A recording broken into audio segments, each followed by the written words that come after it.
Hey Therapy Talkers, this is Tammy. Welcome to our channel. I am Tammy. I am a licensed mental health therapist in the state of Iowa. And today I am going to bring you a travel/interview vlog with a friend of mine who is a psychologist. Pauline, my better half, is not here with me. She is off doing fun, great things as well. Initially, my friend and I were going to go to South Dakota to a powwow and a possible sweat on a reservation. Well, as it got closer, it was canceled and we were pretty bummed, but we both scheduled out and blocked it out of our schedule. So we thought, let's just go ahead and take a day trip. And a pretty close place to our home, it's about 2.5 hours away, is Galena, Illinois. They have a lot of quaint shops. It's a very historic town, and it's just going to give us a nice time just to get out of the house, drive around for a little bit, do maybe lunch and a little bit of shopping, and then we'll just head back home. So welcome to our channel and welcome to our travel vlog with a therapist and psychologist as we go to Galena, Illinois.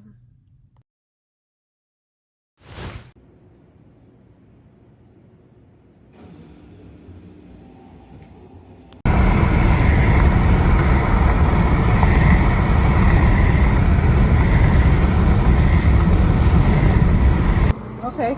So I am here today with Karen Quinn. And what do you do, Karen? I'm a psychologist. Tell me about being a psychologist. Well, it takes years to do it, so you never want to stop.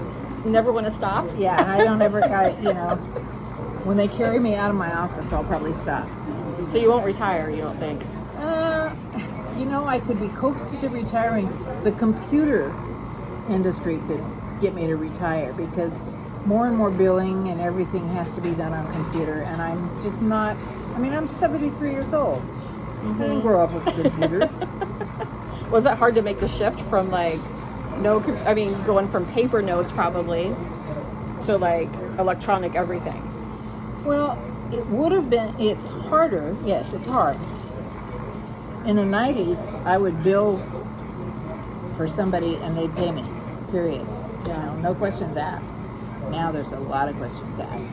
I worked for 8 years in a state hospital, so the only computer work I did was for the company, and it was pretty explanatory, self-explained. It wasn't very hard to do. Right. If I had trouble, I just said, IT, come here. And they would come and help me. Yeah. Yeah. Cool. What has been one of the biggest rewards of being a psychologist? I think seeing the transformation that happens. We talked a little bit about that on the way up here, didn't we? Yeah. Seeing someone come in literally with no identification of themselves, no feeling of this is who I am. Gotcha. I have a right to these feelings. I have a right to this experience. I have a right to this experience. I like that. Yeah. And then to transform into Here comes our food. oh my gosh. Hi. Okay. Thank you. It's over here. Perfect. Thank you. Awesome. Thank you. Yes. Something else right now? I think we're good. If you want to join our interview, you can come in. Yeah, I here. might need some ketchup for my French fries. Okay. Oh yes, ketchup for our friends. It's so weird that Dr. Quinn and I have not spent a whole lot of time together, but we come here, we order the same drinks, and we order the same meal. I know, isn't that weird? That is funny. We have so many things in common. I know. Perfect. You're good. You're We good. could have been each other. We could have. Yes. We even grew up in the same small town-ish, didn't we? Yes, we did. Yes. Small world. Okay. So what were we saying? We'll just go ahead and eat and talk. Yeah.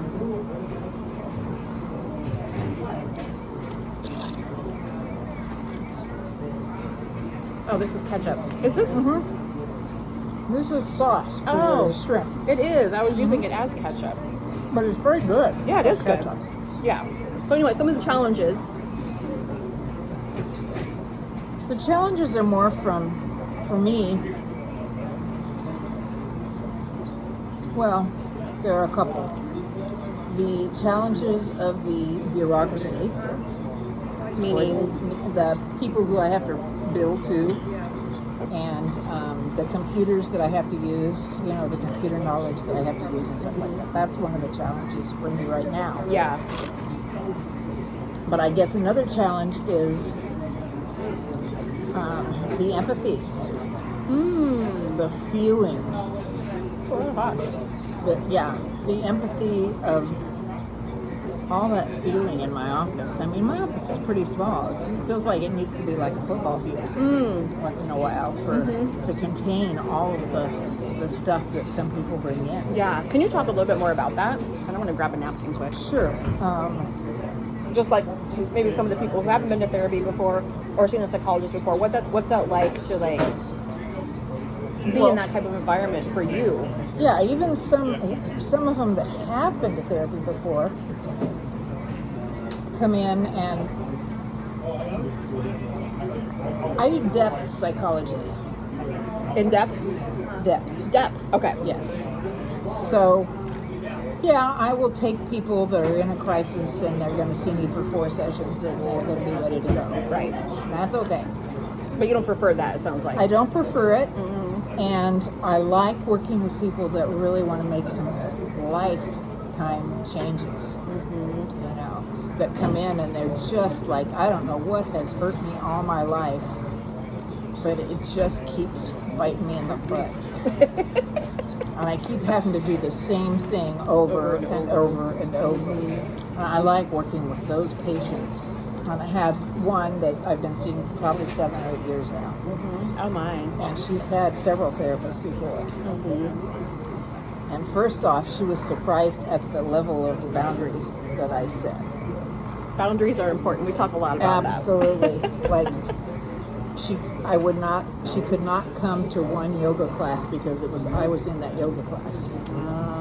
And that was real upsetting for a while. And her husband even got real pissed at me. Really? You know, why can't she come? And I said, well, I deserve a place where I don't have to be Dr. Quinn. Absolutely. You know? Yeah. And he understood that. It was like, oh, yeah, I bet you do. You know. Boundaries are funny things in therapy. I had a 6-year-old once that I have an agreement with parents and children, anybody that I have in therapy, that I won't speak first if I see them outside my office. Yep, absolutely. If they speak to me, I'll be very cordial, but that's it. Just act like you don't even know them. Right. Like, yeah. And I'm sitting in this restaurant having dinner with a friend, and this kid comes flying across the restaurant and jumps into my lap. Oh my gosh. And I'm talking to him and his parents and some friends of theirs. Now, this was a child whose parents are both scientists. Okay. So he's a bright kid with scientist parents. And he's in my lap, and they come over, and he looks up at his parents' friends and says, "This is my seismologist." And they start asking me questions about fault lines, tremors. Did you have any answers to that? I did not have a clue what they were talking about. And finally the parents rescued me and said, it's his psychologist. Now he had seen his kitten killed. He's seen what? He saw his kitten killed by a rabid dog.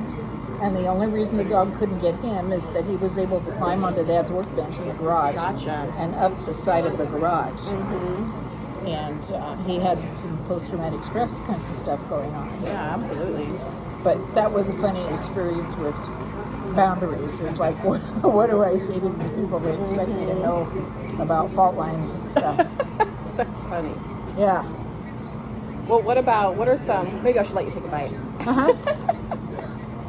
We're having shrimp and fries. That's very and good. Margaritas. And we're at a place called, what is it again? Paradise Bar and Grill. In Galena, Illinois.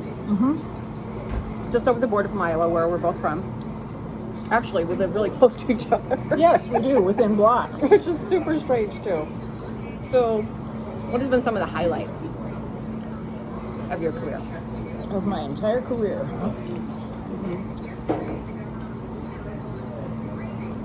Well, maybe you've already answered that by saying, just seeing people's... Well, I think also getting getting that Ph.D. Oh, I can't imagine what that feels like. Because my mom offered to buy me I think I told you, offered to buy me a 1966 Ford Mustang if I would not go to college. It would have been cheaper, right? Probably.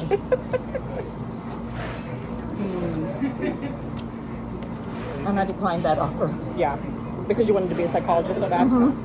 Well,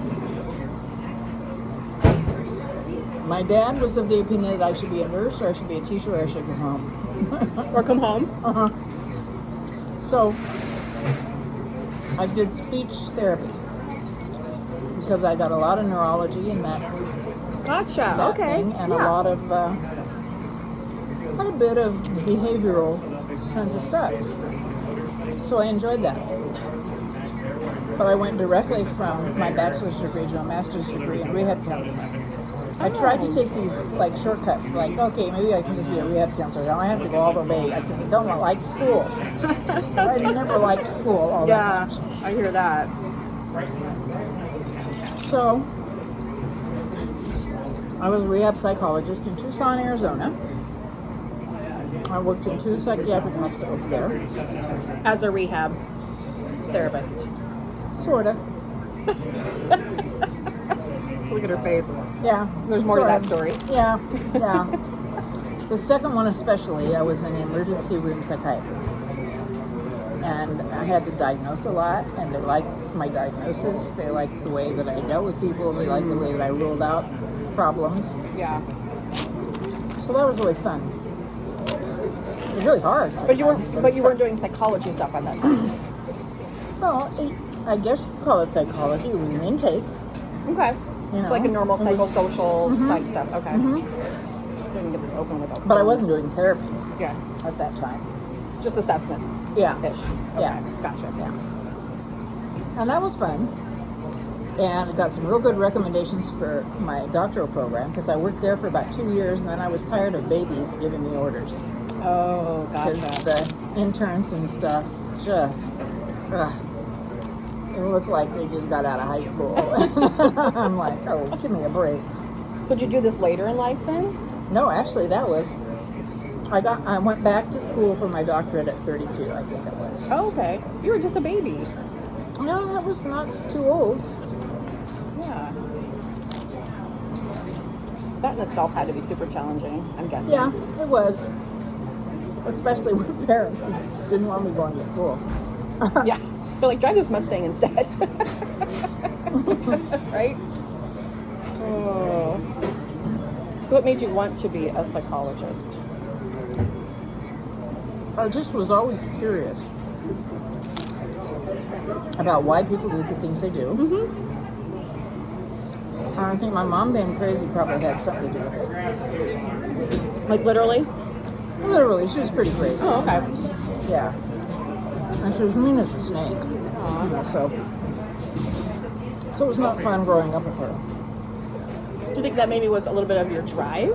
I think so. I think probably it was totally not conscious. Right. So I would have denied it to the nth degree when I was an undergraduate at least. Right. Yeah. But yeah, I think probably I would have known when I was in about 6th grade that was what I ought to do.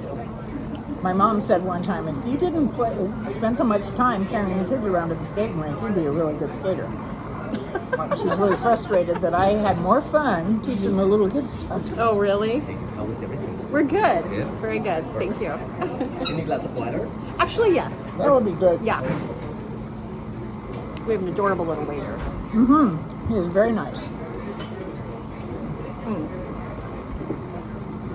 Was getting your doctorate hard? Like, Yes. Like time intensive and Time thank intensive. you so much. And Mentally draining. And, when my father died, I was all set up to do some research for my Ph.D., my doctoral dissertation on the siblings of autistic children. no way. That's fascinating. And then my father died, and I went, I don't have to be a lady anymore. I want to study homicide. No way. So I did my dissertation on the prediction and prevention of homicide. What? I didn't know that about you. And it took me about 3 years to get in a prison to get the data that I needed. And it was really hard. It was hard getting the data in the prison. They were moving people from San Quentin to which prison? I can't remember which prison I went to. anyway, they were moving people, so they had to reestablish pecking order. The prisoners did. Oh, gotcha, yeah. So it was on lockdown every other day. But they allowed you to go in there. No, I had to go out and stay in a motel and wait for the lockdown to stop and then go back in. So Now we're talking San Quentin, California. Yes, Prison. yes. I'm sure that had to be like a... Yes, it was not fun. It was tough. Okay, it's been a blast. I wouldn't change anything. Even though I can think of things that I don't like. But I still probably would just go live through them. Yeah. Go ahead. That's amazing. Yeah. Those are good words to live by. Yeah. Well, thanks for this interview, Dr. Quinn. Sure. And we're going to tour the place around here, show you some shops, and we're just going to enjoy yourselves and That's great. enjoy Saturday. So thanks for Good, joining good. us. It's Saturday. Yes.